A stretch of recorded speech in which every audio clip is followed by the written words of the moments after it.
तो उत्तर प्रदेश में दंगाइयों के खिलाफ एक्शन से ये तय हो गया है कि लॉ एंड ऑर्डर से कोई समझौता नहीं किया जाएगा। हिंसा के बाद पहले आरोपियों की गिरफ्तारी हुई और अब अवैध कब्जे, गलत तरीके से बनाई गई संपत्ति को जबरदोज किया जा रहा है। कैसे, देखिए रिपोर्ट।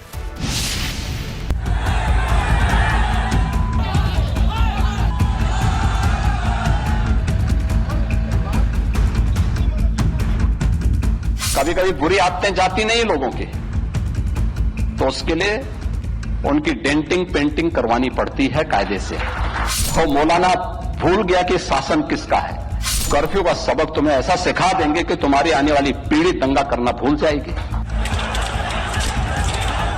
सीएम योगी ने जो कहा, 72 घंटे के अंदर वो शब्द अब एक्शन बनकर बरेली की सड़कों पर नजर आ रही।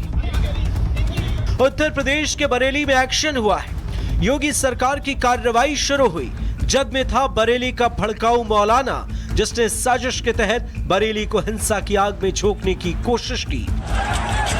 मौलाना तौकीर रजा जेल में बंद है। कानूनी कार्रवाई जारी है, लेकिन मौलाना का साथ देने वाले भी अब कानून की जद में हैं। संदेश साफ है, उत्तर प्रदेश में कानून से खिलवाड़ का नतीजा इससे कम कुछ और नहीं हो सकता। एक तरफ बरेली में हिंसा को लेकर रोजाना चौंकाने वाले खुलासे हो रहे हैं, तो दूसरी तरफ मौलाना और उसके करीबियों की अवैध संपत्ति पर पीले पंजे वाला एक्शन जारी है। बरेली हिंसा में इस समय जो एक्शन इस समय लिया जा रहा है तौकीर रजा के करीबियों पर, वो इस समय जारी है। अभी आने वाले दिनों में भी ये एक्शन जारी रह सकता है। हिंसा आरोपियों की अवैध संपत्तियों पर इस समय बुलडोजर देखिए चलता हुआ दिखाई दे रहा है। मौके पर भारी संख्या में पुलिस बल की तैनाती, बहुत क्लियर विजुअल इस समय रिपब्लिक भारत पर कि आखिर कैसे जो भी अवैध संपत्तियां उनकी पहचान की जाए, फिर उस पर जो है बुलडोजर एक्शन ये लिया जाए। लेकिन अभी आने वाले दिनों में ये एक्शन अभी जारी रह सकता है। मौलाना तौकीर रजा के करीबी के अवैध निर्माण पर नगर निगम का बुलडोजर चला है, जो एक अवैध चार्जिंग स्टेशन था, जिसे नगर निगम की जमीन पर कब्जा कर बनाया गया था। इसमें कई सारे ई रिक्शा खड़ी थी। अवैध चार्जिंग स्टेशन पार्षद का था, जिसका नाम ओमान रजा है। कार्रवाई के दौरान मौके पर भारी पुलिस बल मौजूद रहा। आरएएफ की टीम, दमकल की गाड़ियां भी मौजूद रही। नफरती तकरीरों और लोगों को गुमराह कर मौलाना ऐसी कई अवैध संपत्तियां जुटा चुका था। वहीं उसके करीबियों का भी कई इलाकों में अवैध कब्जा है, जिन संपत्तियों को अब जमींदोज किया जा रहा है। पूरे मामले में लगभग 60 से ज्यादा गिरफ्तारियों के साथ ही साथ अभी ये भी देखा जा रहा है कि आखिर कितनी अवैध संपत्तियां हैं, क्योंकि ये जो बुलडोजर एक्शन आप देख पा रहे हैं, ये कहा जा रहा है कि सपा के पार्षद हैं जिन पर एक्शन लिया जा रहा है। लेकिन कुछ देर पहले मोहसिन, अगर हम बताएं तो रजा के जो दामाद हैं उनको भी गिरफ्तार किया गया। जो अन्य करीबी हैं उन पर भी शिकंजा भी कसने की पूरी तैयारी है, क्योंकि पार्टी कार्यालय को भी इस समय सील कर दिया गया है। लेकिन अभी ये एक्शन अभी जारी रहेगा।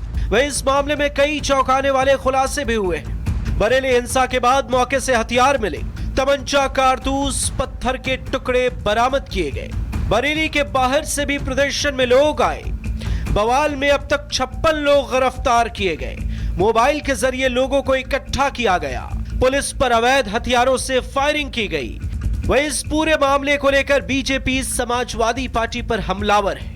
जब जब अपराधियों के घर पे बुलडोजर चलता है, तो समाजवादी पार्टी के नेताओं के पेट में दर्द स्वाभाविक तौर पर उठ जाता है। लेकिन इस दर्द की कोई दवा नहीं है। ये दर्द तो और बढ़ेगा, क्योंकि अपराधी आलीशान अट्टालिकाओं पर क्रूर अट्टहास करे, ये स्वीकार नहीं हो सकता है। जो अपराध करेगा वो निस्तानाबूद किया जाएगा, मिट्टी में मिला दिया जाएगा। बरेली हिंसा मामले में पुलिस एसआईटी बनाकर जांच में जुटी है। अफवाह फैलाकर लोगों को भड़काने के पुख्ता सबूत इकट्ठा किए जा रहे हैं, ताकि भड़काऊ मौलाना और उसके सहयोगियों को उसके किए की सजा मिल सके।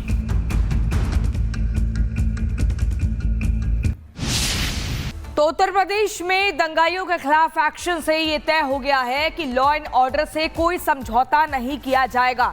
हिंसा के बाद पहले आरोपियों की गिरफ्तारी हुई और अब अवैध कब्जे, गलत तरीके से बनाई गई संपत्ति को जबरदोज किया जा रहा है। कैसे, देखिए रिपोर्ट।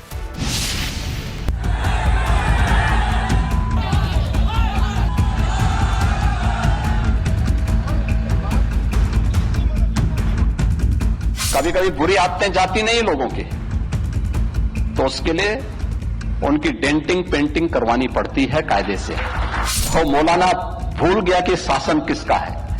कर्फ्यू का सबक तुम्हें ऐसा सिखा देंगे कि तुम्हारी आने वाली पीढ़ी दंगा करना भूल जाएगी। सीएम योगी ने जो कहा 72 घंटे के अंदर वो शब्द अब एक्शन बनकर बरेली की सड़कों पर नजर आ रही। उत्तर प्रदेश के बरेली में एक्शन हुआ है। योगी सरकार की कार्रवाई शुरू हुई। जद में था बरेली का भड़काऊ मौलाना, जिसने साजिश के तहत बरेली को हिंसा की आग में झोंकने की कोशिश की। मौलाना तौकीर रजा जेल में बंद है। कानूनी कार्रवाई जारी है, लेकिन मौलाना का साथ देने वाले भी अब कानून की जद में हैं। संदेश साफ है, उत्तर प्रदेश में कानून से खिलवाड़ का नतीजा इससे कम कुछ और नहीं हो सकता। एक तरफ बरेली में हिंसा को लेकर रोजाना चौंकाने वाले खुलासे हो रहे हैं, तो दूसरी तरफ मौलाना और उसके करीबियों की अवैध संपत्ति पर पीले पंजे वाला एक्शन जारी है। बरेली हिंसा में इस समय जो एक्शन इस समय लिया जा रहा है तौकीर रजा के करीबियों पर, वो इस समय जारी है। अभी आने वाले दिनों में भी ये एक्शन जारी रह सकता है। हिंसा आरोपियों की अवैध संपत्तियों पर इस समय बुलडोजर देखिए चलता हुआ दिखाई दे रहा है। मौके पर भारी संख्या में पुलिस बल की तैनाती, बहुत क्लियर विजुअल इस समय रिपब्लिक भारत पर किया। आखिर कैसे जो भी अवैध संपत्तियां उनकी पहचान की जाए, फिर उस पर जो है बुलडोजर एक्शन ये लिया जाए। लेकिन अभी आने वाले दिनों में ये एक्शन अभी जारी रह सकता है। मौलाना तौकीर रजा के करीबी के अवैध निर्माण पर नगर निगम का बुलडोजर चला है, जो एक अवैध चार्जिंग स्टेशन था, जिसे नगर निगम की जमीन पर कब्जा कर बनाया गया था। इसमें कई सारे ई रिक्शा खड़ी थी। अवैध चार्जिंग स्टेशन पार्षद का था, जिसका नाम ओमान रजा है। कार्रवाई के दौरान मौके पर भारी पुलिस बल मौजूद रहा।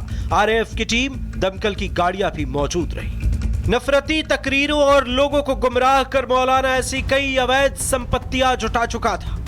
वहीं उसके करीबियों का भी कई इलाकों में अवैध कब्जा है, जिन संपत्तियों को अब जमींदोज किया जा रहा है। पूरे मामले में लगभग 60 से ज्यादा गिरफ्तारियों के साथ ही साथ अभी ये भी देखा जा रहा है कि आखिर कितनी अवैध संपत्तियां हैं, क्योंकि ये जो बुलडोजर एक्शन आप देख पा रहे हैं, ये कहा जा रहा है कि सपा के पार्षद हैं जिन पर एक्शन लिया जा रहा है। लेकिन कुछ देर पहले मोहसिन, अगर हम बताएं तो रजा के जो दामाद हैं उनको भी गिरफ्तार किया गया। जो अन्य करीबी हैं उन पर भी शिकंजा भी कसने की पूरी तैयारी है, क्योंकि पार्टी कार्यालय को भी इस समय सील कर दिया गया है। लेकिन अभी ये एक्शन अभी जारी रहेगा। वहीं इस मामले में कई चौंकाने वाले खुलासे भी हुए हैं।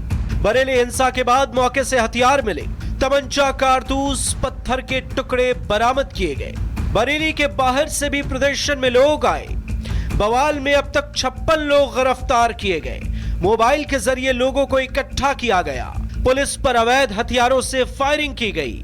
वहीं इस पूरे मामले को लेकर बीजेपी समाजवादी पार्टी पर हमलावर है। जब जब अपराधियों के घर पे बुलडोजर चलता है, तो समाजवादी पार्टी के नेताओं के पेट में दर्द स्वाभाविक तौर पर उठ जाता है। लेकिन इस दर्द की कोई दवा नहीं है। ये दर्द तो और बढ़ेगा, क्योंकि अपराधी आलीशान अट्टालिकाओं पर क्रूर अट्टहास करे, ये स्वीकार नहीं हो सकता है। जो अपराध करेगा वो निस्तानाबूद किया जाएगा, मिट्टी में मिला दिया जाएगा। बरेली हिंसा मामले में पुलिस एसआईटी बनाकर जांच में जुटी है। अफवाह फैलाकर लोगों को भड़काने के पुख्ता सबूत इकट्ठा किए जा रहे हैं, ताकि भड़काऊ मौलाना और उसके सहयोगियों को उसके किए की सजा मिल सके।